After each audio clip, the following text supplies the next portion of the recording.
नमस्कार, आप देख रहे हैं खबर दृष्टिकोण चैनल और मैं हूं आपके साथ पल्लवी। उत्तर प्रदेश के किसानों के लिए बड़ी खुशखबरी है। राज्य के उद्यान एवं कृषि विपणन मंत्री दिनेश प्रताप सिंह डेनमार्क के दौरे पर है, जहां उन्होंने शहद उत्पादन को लेकर अंतर्राष्ट्रीय स्तर की कॉन्फ्रेंस में हिस्सा लिया। उनका मकसद यूपी के शहद उद्योग को और ज्यादा आधुनिक बनाना और किसानों की आयु दोगुनी करना। आपको बता दें कि डेनमार्क की राजधानी कोपेनहेगन में आयोजित इस कॉन्फ्रेंस में दुनिया भर के मधुमक्खी पालक, वैज्ञानिक और उद्योगपति शामिल हुए। मंत्री दिनेश प्रताप सिंह ने यहां शहद उत्पादन की नवीनतम तकनीक को नजदीक से साझा और कहा कि डेनमार्क की आधुनिक तकनीक हमारे किसानों के लिए बेहद ही फायदेमंद होगी। वर्तमान में उत्तर प्रदेश देश का सबसे बड़ा शहद उत्पादक राज्य और निर्यात में दूसरे स्थान पर है। मंत्री का लक्ष्य है कि यूपी शहद निर्यात में देश का नंबर 1 बने। उन्होंने कोपेनहेगन यूनिवर्सिटी के प्रोफेसर और स्थानीय संस्था बाईबी से भी मुलाकात की और शहरी मधुमक्खी पालन और पर्यावरण संरक्षण के मॉडल को सराहा। भारत के सबसे बड़ी जनसंख्या वाले प्रदेश उत्तर प्रदेश सरकार में उद्यान, कृषि विपणन, कृषि विदेश व्यापार और कृषि निर्यात विभाग के मंत्री के रूप में अपने देशवासियों की सेवा कर रहा हूं और मुझे खुशी है कि हमारे देश के प्रधानमंत्री आदरणीय नरेंद्र मोदी जी के संरक्षण में और उत्तर प्रदेश के मुख्यमंत्री आदरणीय योगी आदित्यनाथ जी के नेतृत्व में हमारे यहाँ शहद का उत्पादन भारत के राज्यों में सबसे अधिक उत्तर प्रदेश में होता है और उस शहद से ताल्लुक़ रखने वाली एक कॉन्फ्रेंस डेनमार्क में आयोजित हुई है, जिसमें हम और हमारे एसीएस मीना जी सहित काफ़ी एक्सपोर्टर्स भी यहाँ पर आए हैं। हम लोग इस बात का अध्ययन करेंगे कि हमारे राज्य में उत्पादित शहद को कैसे और प्रोसेसिंग करके वैल्यू एडिट किया जा सकता है, राज्य के किसानों की आय हम कैसे बढ़ा सकते हैं, इसका भी हम लोग अध्ययन करेंगे। और एक्सपोर्ट में हम हिंदुस्तान में, भारत में दूसरे नंबर पर हैं, तो हम उत्तर प्रदेश को नंबर 1 पे एक्सपोर्ट पे कैसे लाएं शहद के निर्यात में, यह भी हम लोगों का प्रयास है, क्योंकि हमको अपने राज्य के किसानों की आय को बढ़ाना है। ये हमारे देश के प्रधानमंत्री जी आदरणीय नरेंद्र मोदी जी का संकल्प है, उसे हम सबको पूरा करना है। इस उद्देश्य से डेनमार्क में हम लोग आए हुए हैं और हम यह भी अध्ययन करेंगे कि औद्योगिक फसलों में डेनमार्क ने क्या क्या नवाचार किए हैं और उसको हम अपने उत्तर प्रदेश के किसानों में कैसे ला सकते हैं।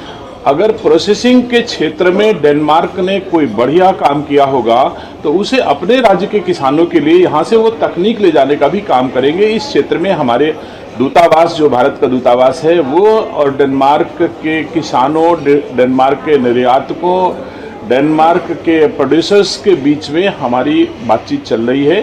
तो हम लोग तकनीक के आदान प्रदान से और एक्सपोर्ट इंपोर्ट से ताल्लुक़ रखते हुए यह विजिट हमारी है और मैं उम्मीद करता हूं कि हमारा राज्य अपने आप में बहुत सारे देशों से बड़ा है, अथवा ये कह दिया जाए कि पूरी दुनिया में 3 देश ही हमारे राज्य से बड़े हैं, जबकि मैं भारत का एक हिस्सा हूं, अंग हूं, एक राज्य हूं, लेकिन वो बहुत सारे देशों से बड़ा प्रदेश है।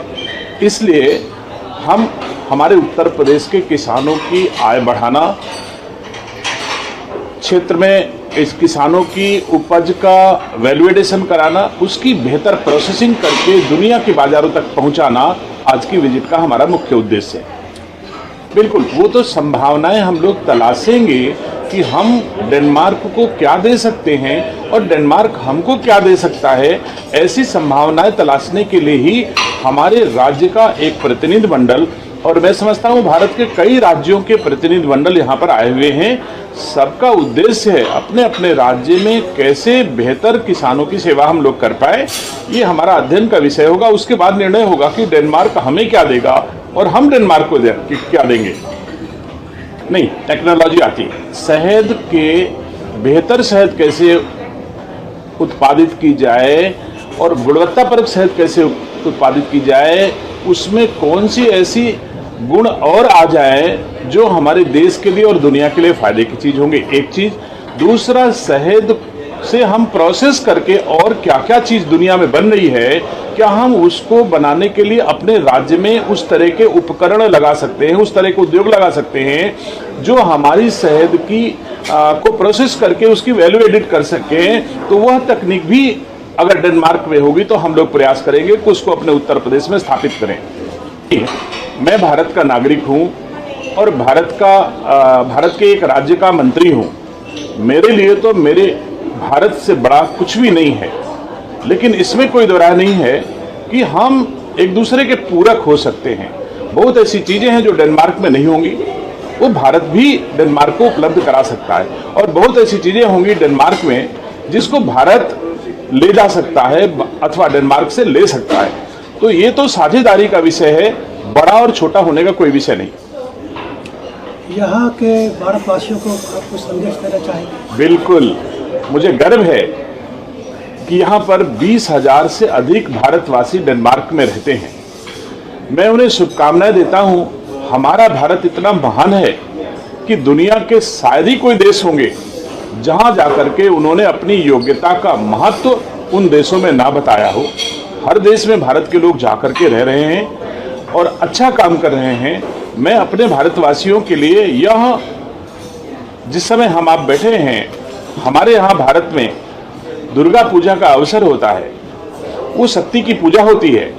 मैं माँ भगवती से प्रार्थना करता हूँ कि कोपेनहेगन अथवा डेनमार्क में रहने वाले हर भारतीय को माँ इतनी शक्ति दे कि जहाँ भी हैं वो मजबूती के साथ अपनी प्रतिभा का निर्वहन करें और देश के प्रधानमंत्री आदरणीय नरेंद्र मोदी जी को जहाँ रहें वहीं से ताकत देते रहें, जिससे हम भारत को और ऊंचाइयों पर ले जाने का काम हमारे प्रधानमंत्री जी कर सकें। इस खबर में बस इतना ही। आगे की ऐसी देश दुनिया की तमाम खबरों को देखने के लिए हमारे चैनल खबर दृष्टिकोण के साथ बने रहें।